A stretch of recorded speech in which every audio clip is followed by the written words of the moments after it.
start. So just wanted to let you know that won't be recorded. For those of you who would like individual sessions with PAC members, those won't be, obviously. So welcome again. My name is Shannon Small. I am the Assistant FRD Director and Foundation Director for the Jewish Federation of Nashville. So I'll be facilitating and moderating. And as most of you know, our PAC is a group of attorneys, accountants, financial planners, insurance brokers, and wealth advisors. And our PAC is tasked with providing education to the Jewish community related to wealth transfers to families and charity.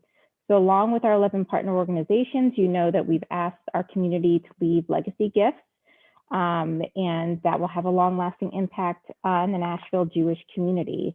So the Life and Legacy program is sponsored by the Jewish Federation and Jewish Foundation of Nashville, and we are in partnership with the Harold Grinspoon Foundation. I will be emailing out the material from the presentation today. So we'll kind of do this a little bit differently today. We're trying something new. We will have a short presentation, and I'll introduce our speakers, and then we have some PAC members who are available for individual sessions. If you could, if possible, you can private chat me that you would like an individual session, or you can let me know verbally when we're ready. And I'm just gonna, as the presentations are going, I'm gonna start, figuring out breakout rooms for those of you who are interested. Let's see. So I'm just going to go ahead and we'll do the presentation piece, and then we'll do like a group Q&A if there are any questions that people feel comfortable asking in the group. And then for those of you, again, who are interested, we can break off into breakout rooms where you will be paired up with a PAC member or two, and with any questions that you may have. And we'll do that for about 15 minutes.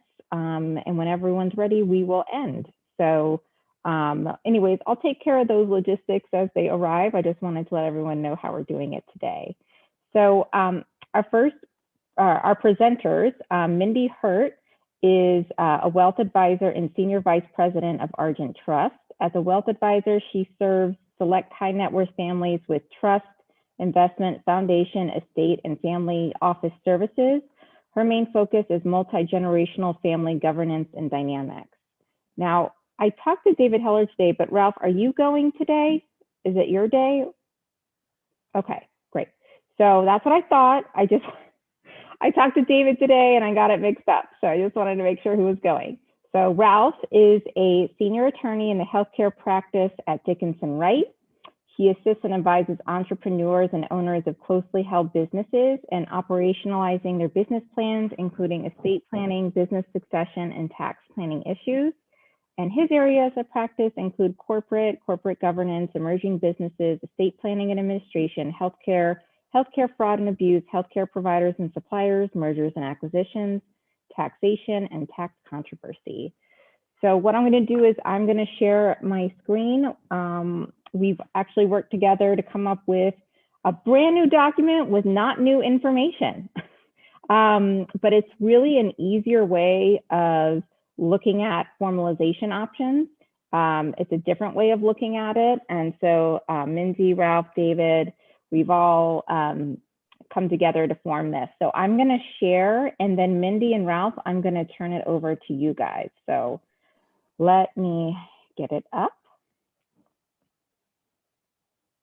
There we go.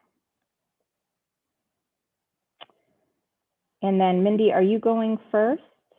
I believe so, but Ralph, feel free to chime in at any point. This one pager is collaboration of the PAC committee at its best. And we heard from the community that the barriers to formalization are just answering some simple questions as to when you want to give and what to give and how to go about doing it. So we came up with this, and you can see all the way to the left, to answer the when, there's basically two options. The give today or give tomorrow. So give today is basically gifts during your lifetime.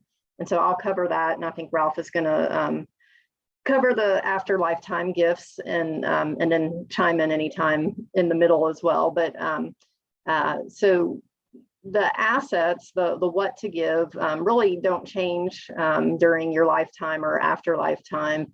And, so there are plenty of things that are can fall into each of these categories, but these pretty well cover most of the types of assets you might give.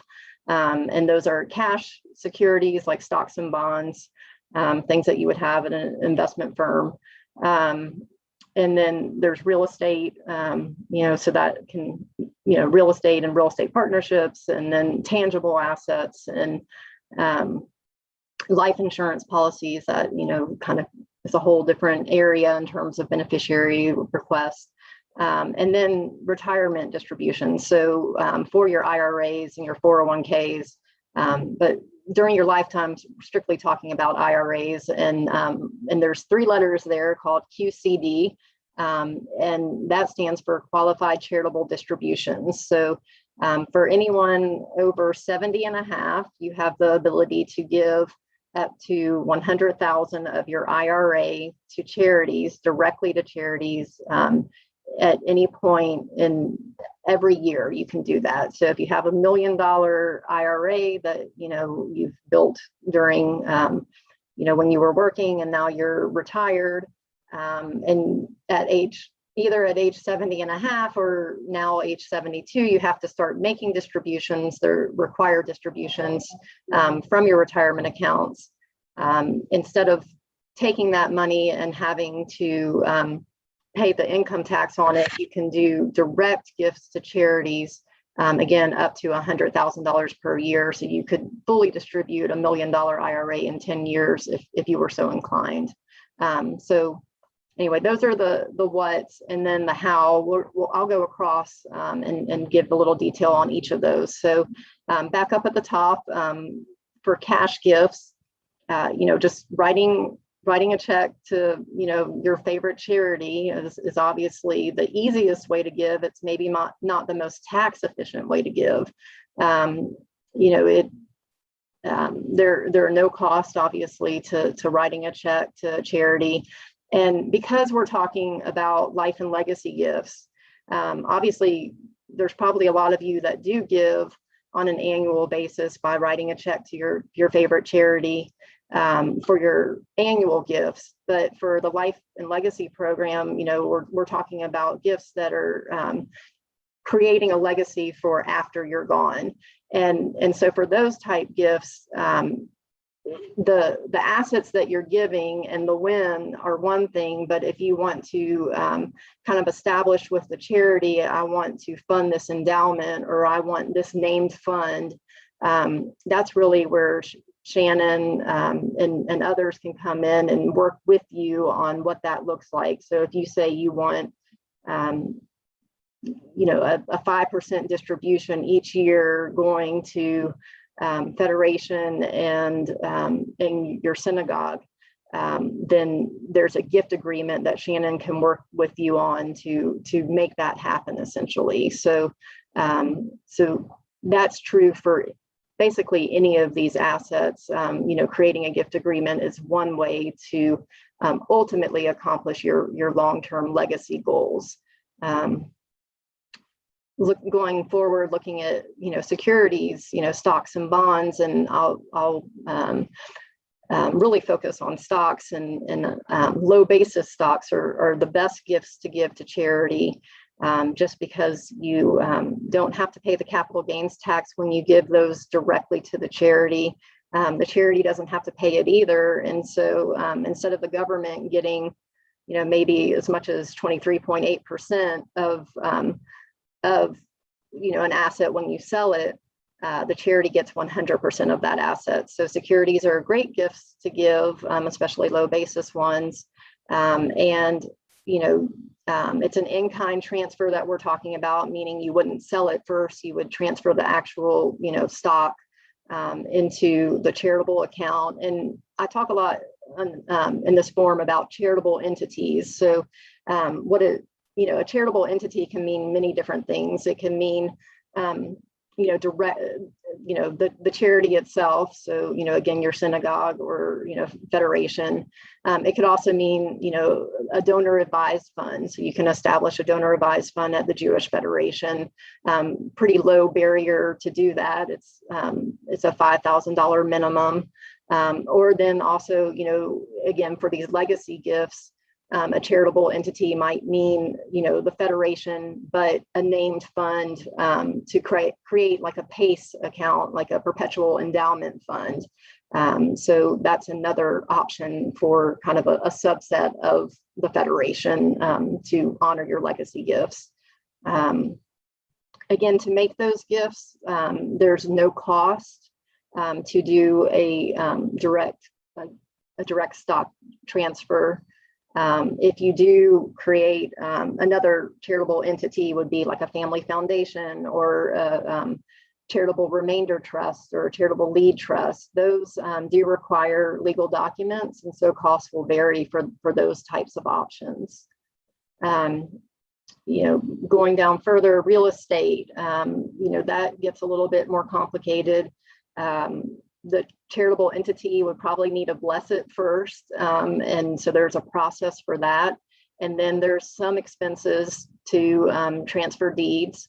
And then, again, depending on the charitable entity recipient, there can be some additional costs to that. Tangible assets, Ralph can speak a little bit more about this, but bill of sales and assignments would be kind of the how on that, and it should be minimal cost on that, but there are some legal expenses that are involved in that as well. For life insurance, to basically change, so life insurance looks different in terms of what you might do today versus what you would do after lifetime. So for life insurance, to do a gift today, you're probably talking about changing the ownership. You can also just change the beneficiary for the future, but if you really wanted to give the gift of the policy itself, that would mean, changing the ownership, and there really should be no cost involved in that. Again, that would just be working with the life insurance provider. And then I already talked about the retirement distributions and those qualified charitable distributions. And so for those, typically it's getting with the firm that holds your IRA and just giving them the list. There might be a letter of direction that they need you to sign, or a specific form they need you to fill out, but essentially there should be no cost to do that. And it can be something that you change who your charitable beneficiaries are for those specific distributions each year. And it can be part of your required distribution, or it can be even more, as I said, up to $100,000 a year is what you can give from an IRA during your lifetime. So that's the quick and dirty on how you can give during your lifetime to create a legacy gift. Those are all true, as well for just annual gifts, basically. And then Ralph, do you want to take over from here for the afterlife time? Sure. Thanks, Mindy.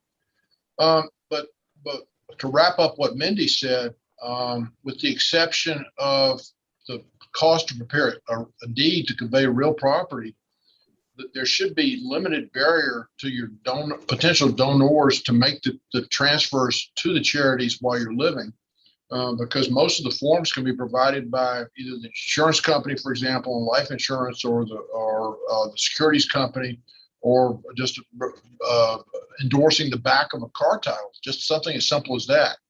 So use this as a handout as you walk through your potential donors' charitable wishes. Just say that I know you don't want to spend money to give money, but here's a good way to do it fairly easily, and it depends on the nature of what you want to give. So let's assume that you haven't talked anyone to making those transfers while they're living, which means that they still own these assets at date of death. So we've listed the same 5 categories of assets, except we combined real estate and tangible assets, so everything would fit on one page. Even though Mindy had 6 different categories. And then with the way how you dispose of this stuff after you die, I like to think of assets of all types as fitting into 3 different categories. Those that you own at the time of your death in your own name, which would pass under your will, which is what we're referring to as LWT, last will and testament, or codicil will be an update to your last will and testament, which means that the donor would have to pay someone to prepare the estate planning documents that are necessary to make those bequests to the charities from what you own.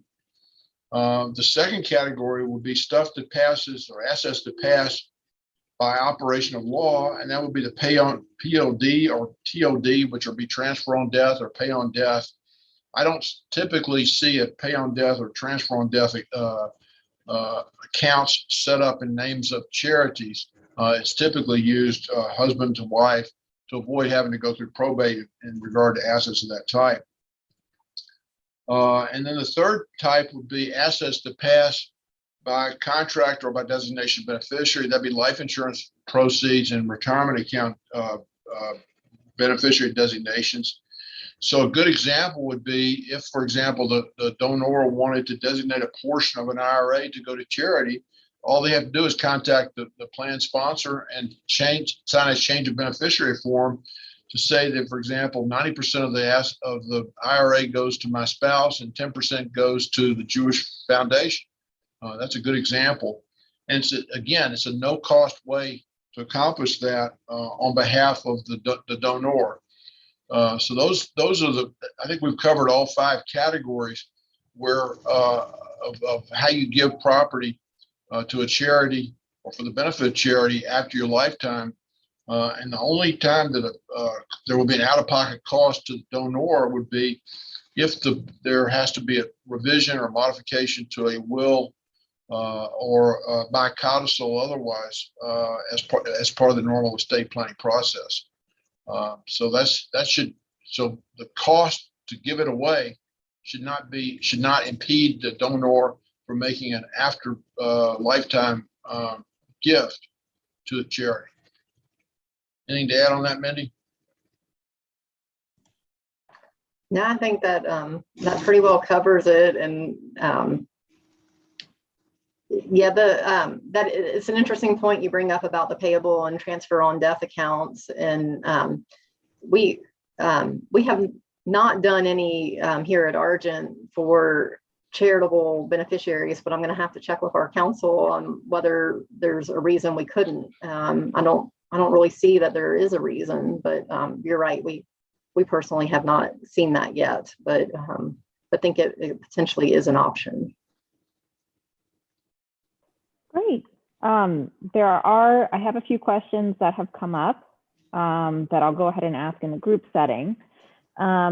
And also for all of you who are here, if you want to either private chat or chat to everyone your question, we can make sure that we get to it in the larger group. The first question that came up when you guys were referring to the low basis stock transfer, they were also wondering or confirming that this would not also be something that you could do like a tax deduction on for your tax return. Does it count both ways or no? That's what they're asking. Yeah, so great question, and definitely should have highlighted that. Basically, that top list of anything that you give during your lifetime, you absolutely get a charitable deduction for. And so it is incentive, to go ahead and make those gifts, even though they're gifts that are there for legacy and for the future.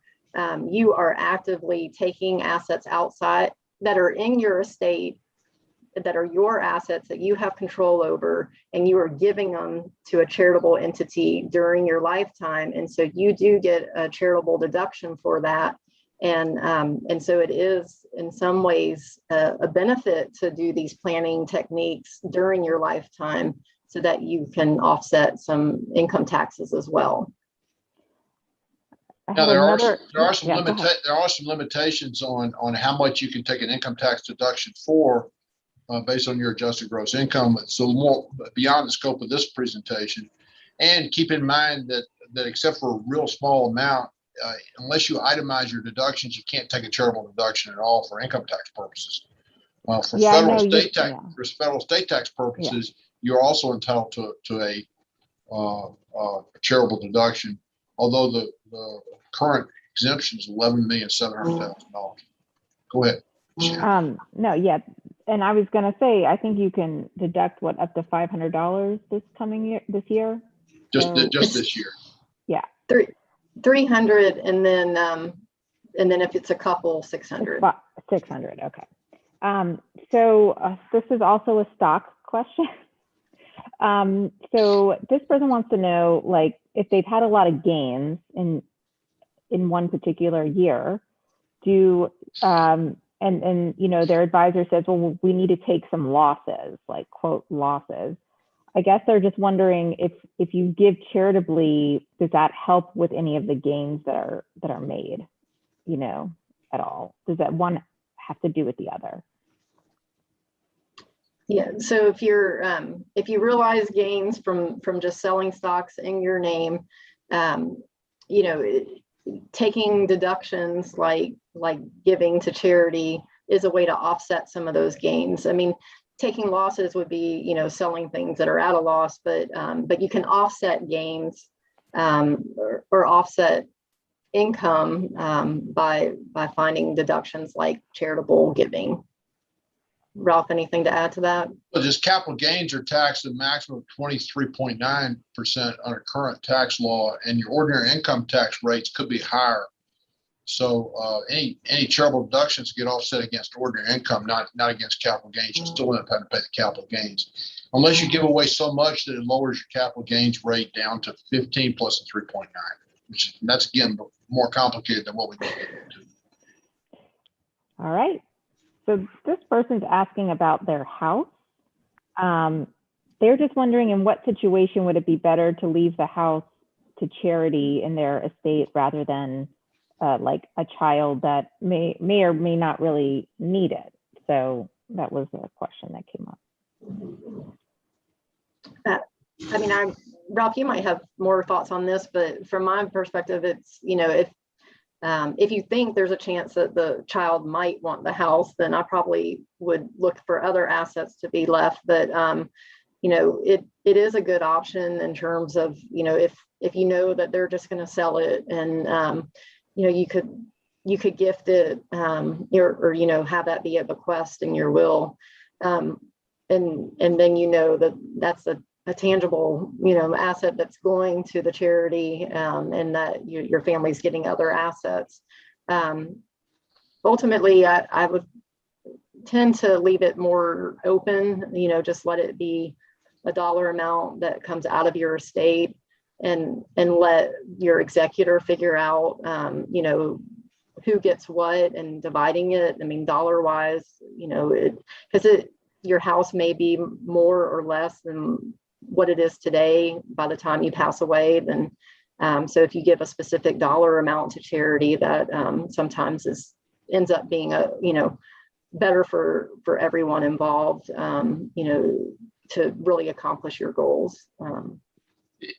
Of the 5 assets that are listed on the Give Tomorrow category, the one that's my favorite and it would be the highest priority to give away would be retirement accounts, because when you receive those assets, those are subject to income tax. And I mean, this gets back to a theme that we've talked about in one of the prior PAC seminars, that all assets are not created equally.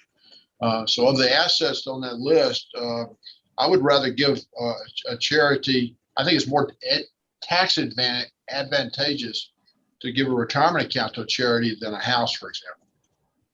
Yeah, I'd agree with that. And if for some reason, you know, all you have are, if you don't have retirement accounts and all you have are cash securities and a house, and you don't want your child to have to deal with, you know, getting the house ready for sale and all that, then, then potentially that is a good asset to leave to the charity and let it be them that goes through those pieces of it. But yes, absolutely, retirement accounts are number one because of the income tax implications. Okay.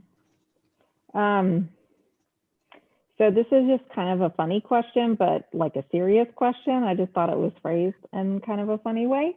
The question is, if they're basically I'm trying to like say it so it makes more sense, but like if they put a payable or transfer on death on everything, right?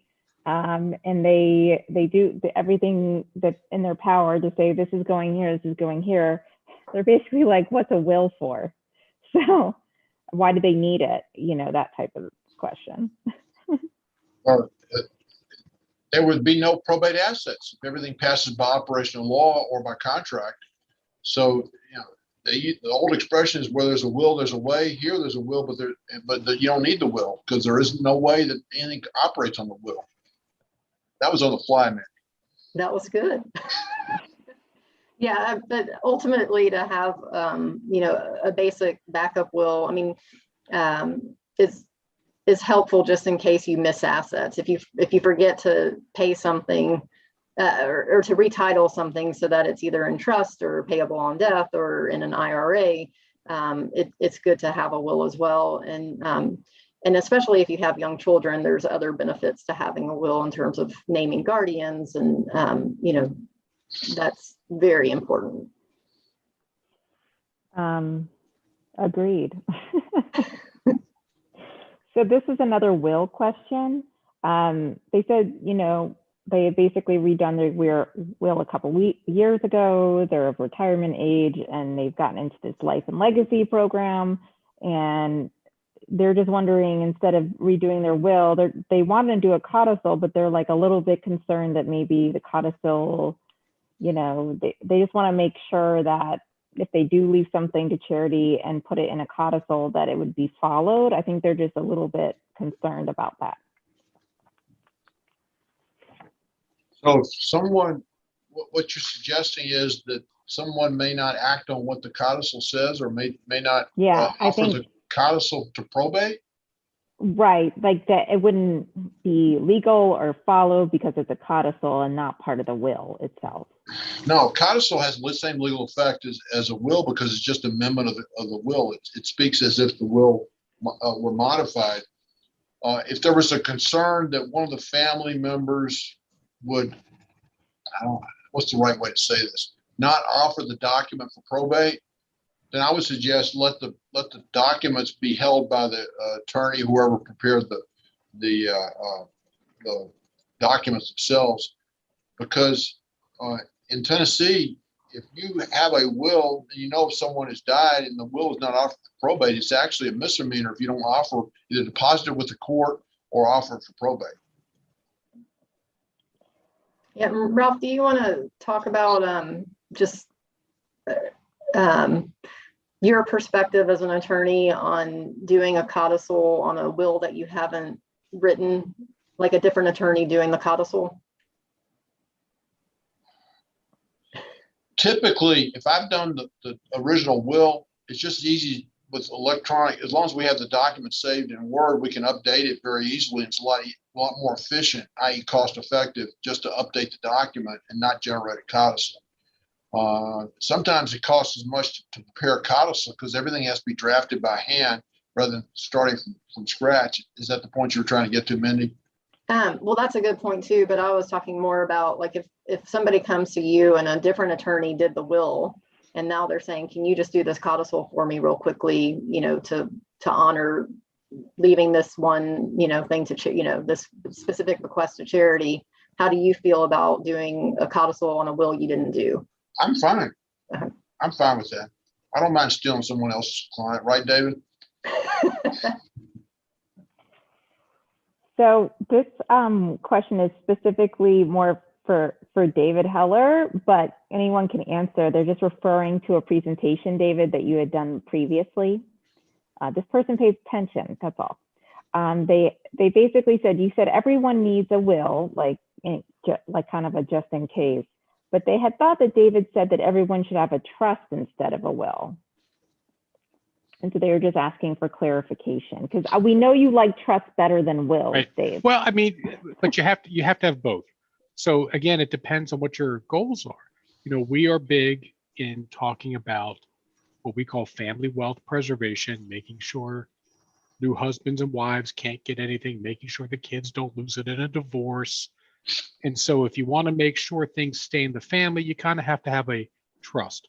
But again, there's basically what we're talking about is a testamentary document. You know, a document that includes my wishes when I pass away of where my stuff wants to go. You could do that with a will, you could do that with a trust. You could use a combination of these, of the transfer on death or, you know, payment on death to do that too. So it's really more of what your goals are, but from a family wealth preservation standpoint, the trust is the better vehicle, but you still need a will, as Ralph and Mindy said, because the will can work in conjunction with the trust. And you could set the trust up either while you're living, which would be the type of trust that David was referring to in his prior presentations, which would be a revocable trust. And from what I recall, David tends to go with revocable trust. I'm more old school, where you use a testamentary trust and everything goes into the will.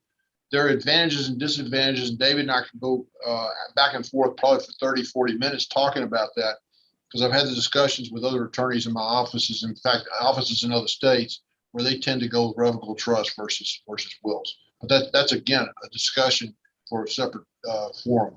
I'm sure that would be a fascinating, you know, number 6 forum is for Ralph and I to go point counterpoint on will versus trust. I think we would lose every listener within 2 or 3 minutes. Probably lose us too. Yes, I think so. This is the last question I have for the group that I received. Was they were just thinking of life insurance and owner beneficiary. You know, what's the difference if I'm the owner or charity's the owner or beneficiaries and that type of thing, if you wanted to go over that again. Yeah, Mindy, so go I ahead. can start, but if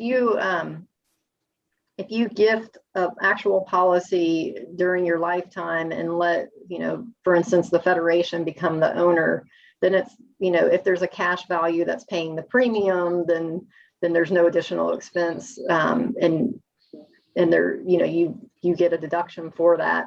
But if there's a premium, that has to be paid, and it could mean that you have to gift every year the premium, and so it can get a little bit more complex. And actually, I think Mike Levine's on here and he might have some more detail on that. But that's one option, is, you know, to gift it during your lifetime so that the charity becomes the owner. Probably the easier way is for, you know, when you pass away, for the charity to be the beneficiary, and then you maintain the policy during your lifetime. But they benefit from it when you're gone. Ralph, anything to add, or anyone else? No, I'll let Mike chime in on that one. No, you're absolutely right, Mindy. That was correct. If you want the tax deduction, though, then you do need to gift it while you're alive, and you can get a tax deduction for a portion of the cash value. There is a way for them to value that. And then, as you say, you still get the deduction every year as you make the premium payment to the charity. And the only other point would be something that I would anticipate Shannon would bring up, which is that if there's a gift of a life insurance policy today, as Mindy indicated, and there's still premiums required, as part of the gift acceptance policy that Shannon's in the process of updating, the foundation is going to have some requirements to make sure the premiums get paid, because the foundation doesn't want to assume the responsibility to make the premiums without making sure there's a funding source. Is that fair? That is correct. We have been updating our gift acceptance policies, not approved yet, but almost there. Just a couple odds and ends. But the other piece is sorry, I'm admitting someone in. So the other piece is that, you know, if you put a charity down as a beneficiary, so they don't own it, you could always change the beneficiary. So from the charity perspective, it's really nice to be the owner because it's guaranteed, whereas when we're only the beneficiary, it's not. So that's just a charity perspective. So that's, I just wanted to make sure to point that out as well. So we're getting to the last 20 minutes. Hey, Which Shannon, yeah. before you break into Q&A or whatever we're doing next, I think it's important that everyone realize that there's proposals right now under the Biden administration to lower the 11.7 I just described to 3.5 million, possibly to eliminate step up and possibly to require some type of gain recognition on appreciated property. That's something that I think would be, and David's chair of the PAC, so I'll defer to David, but I think if something happens, that could be a topic for a whole presentation for if we're working on 2021/2022 PAC presentations. But that's would be much more interesting than you and David going back and forth on trust versus will. So. Absolutely.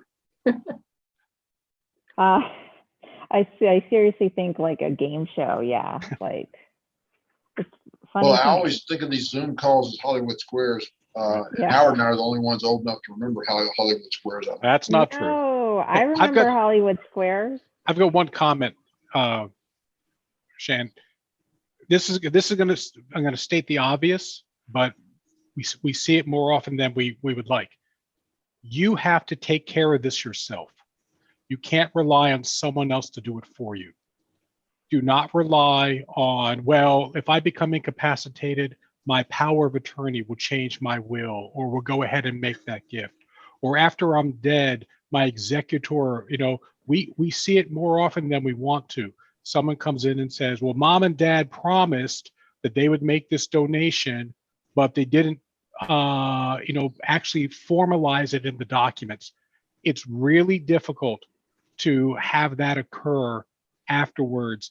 You have to take care of it yourself. Do not just assume or rely on others to do it for you. I say that to my donors as well, David. Like, oh, my kids will make the gifts each year. And I'm like, well, maybe. Some of them do. A lot of times they do not. So let's make a plan is kind of how I approach it as well. Before we do any of the breakout rooms, I'm going to kind of wrap this piece up, and then we'll figure out where we go from there. So I just wanted to thank Mindy and Ralph for presenting, and also the Joe Kraft Professional Advisory Program Fund and the Harris A. and Diane Gilbert Area of Interest Fund for Education, and for supporting today's program, and the Life and Legacy program as well, supporting today. And we hope that, you know, we've given you all valuable information, and I will send out the one pager that we presented today, as well as the video recording if anyone wants to share.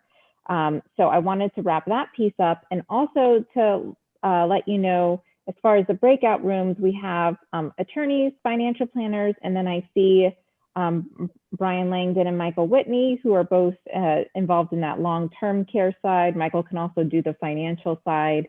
So there are some options as far as, you know, if anyone wants to do a breakout room.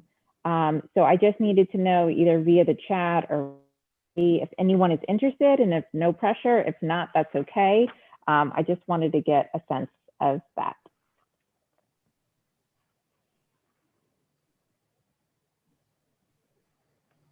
And Ralph's also great at telling jokes if you're just looking for a laugh. I'm just giving people time to respond in case they'd like to go into a breakout room.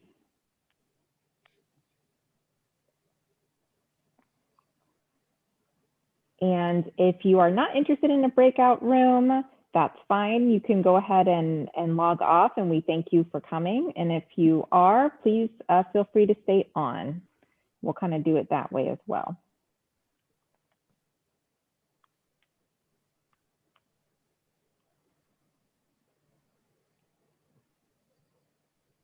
Okay. I have one request so far.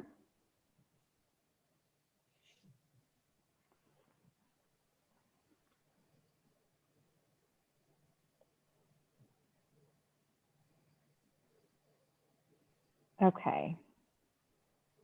Let's see. So I'm going to do one right now.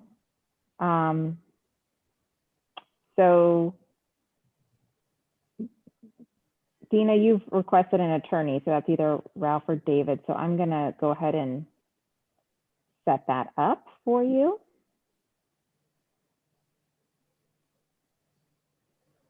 Okay.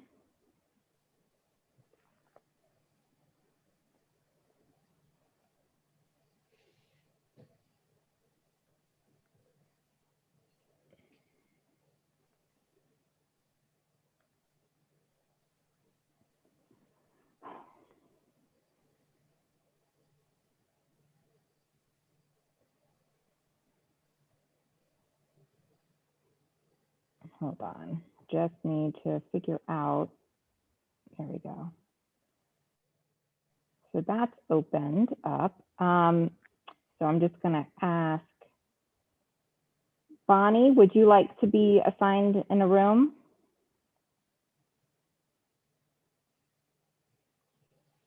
Because I'm not, nope, okay, that's okay.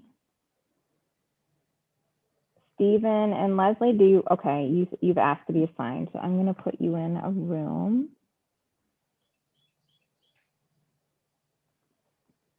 All right, give me one sec.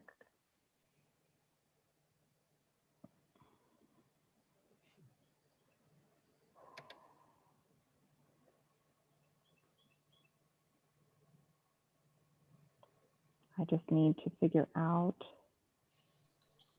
So this is like one of those escape rooms? Yeah, the escape room. Give me one sec. I just have to figure out if I've opened one, if I can create another.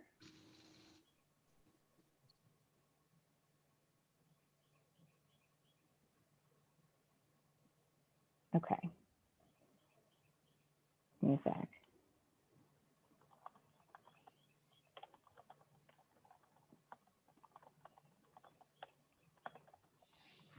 Okay. All right. Sorry, I have to create them all at once. So give me a sec. I got to close out the first room, redo it, and then open them all up at the same time. Live and learn. So Shannon's in the renovations, it sounds like, huh? I'm into renovations. Hey, you're renovating your room. I know, right? It's like, whoops. Okay. Just give me one sec, guys. I'm sorry. They will all be, you guys will all be assigned in just a minute, and then we'll go from there. I feel bad for David and Dina because I totally.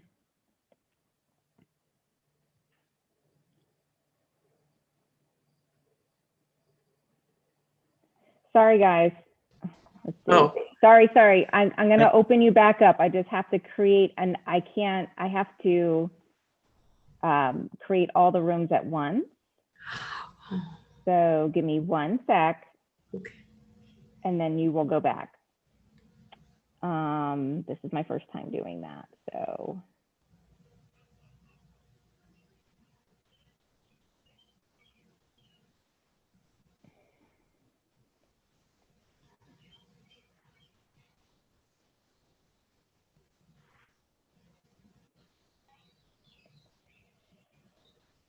Let's see. All right, now I think we can do it. And Shannon, you're still recording, you know that. Yeah, I know. I'm gonna stop recording in just a sec. As soon as I create these, then I will. All right.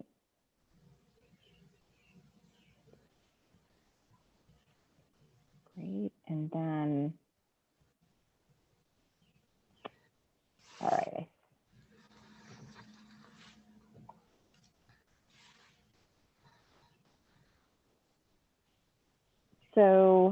I think it would be interesting. Let's see, I'm just trying to split up sort of attorneys, financial planners, you know. Give me a sec. So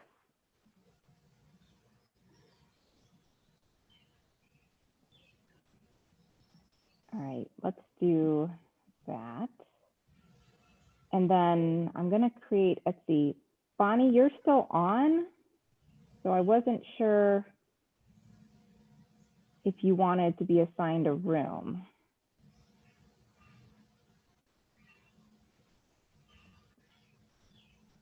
Did she leave? Nope.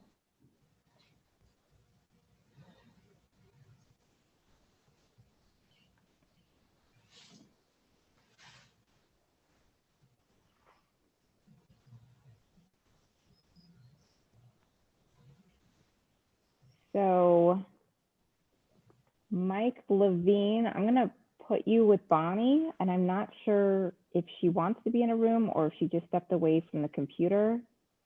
So I'm going to go ahead and open the rooms. And you're still back with me. We didn't have enough people stay behind. So I'm going to open these rooms. Let me just make sure there's no one else left that's not in the PAC. Okay. All right, I'm going to go ahead and open these.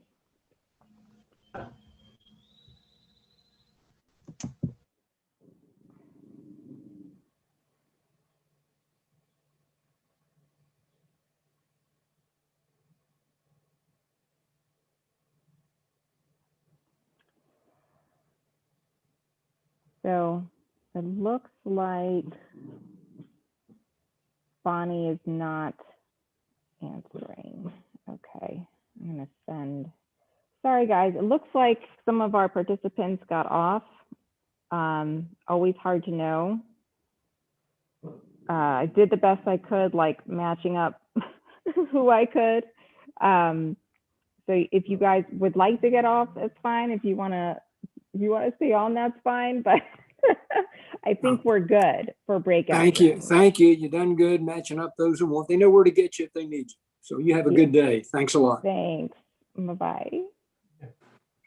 Yeah, certainly. I think maybe maybe next time, Shannon, you can set up the structure of the rooms in advance, and that way it would be easier to get. So we had this discussion, Mike, and maybe, so I said, well, how about I just set it up? Like, we're just going to breakout rooms, you know?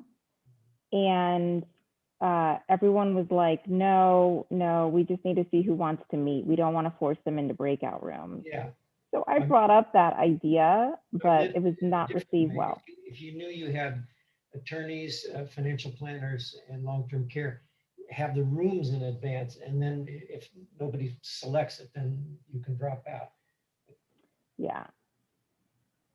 I think Brian has signed off, so this was good today, and we'll see you on Thursday. Yeah, and again, sorry about that. You know, you and Brian will probably get assigned to a room on Thursday if you want it, you know what I mean? Like if you come again, I'll make sure to get you guys assigned. And Mike Levine, it looks like Bonnie's not joining, so let me just bring him back in. There we go. Shannon, I'll give you a call afterwards. I had a question from our last session, but let me sign off now and we'll Okay, great. Bye-bye and thanks. Amen. Bye. I don't think Bonnie was there. Nope, she might have just left and was waiting for me to end the session, which is fine. Okay. So what I'm doing, I did my best. I have you, Michael Whitney, and Howard to be like first dibs if you wanted to come back on Thursday as far as the breakout rooms again. I'm gonna be out of town Thursday. Yeah, you know what I could do though, is what I was thinking was, can I do this? I just wonder with Steve and Leslie, did I put Ralph Levy in with them? Did I also put, I feel like I put Billy in. So, and he's not there. So they're without like a financial person. So I'm just wondering if there's a way to just send you in there. This breakout room stuff is new to me. Assign, let's see, put in, I was just curious if I can send you somewhere. Usually they have like a way to, here, let me see, move to, let me move you into room 4. Okay. And I'll go in with you just to see, you know, if they need anyone else in there. All right. All right.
Send an email.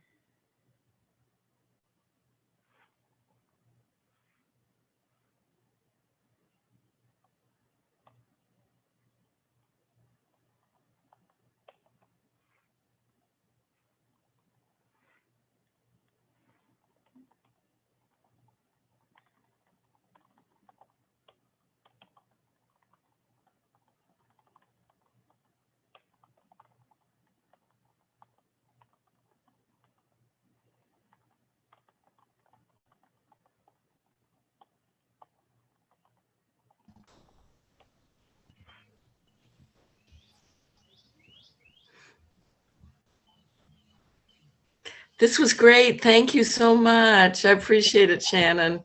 Great, thanks, Dina. You have a good one. You too. Thanks for setting these up. Absolutely, happy to do it.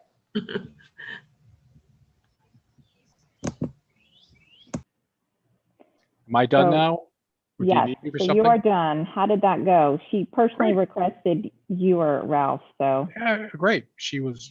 I think she said she's with, does a lot with Hadassah. Mhm. And well, she was very complimentary of everything we've been doing as in this program, and would like more people to hear it.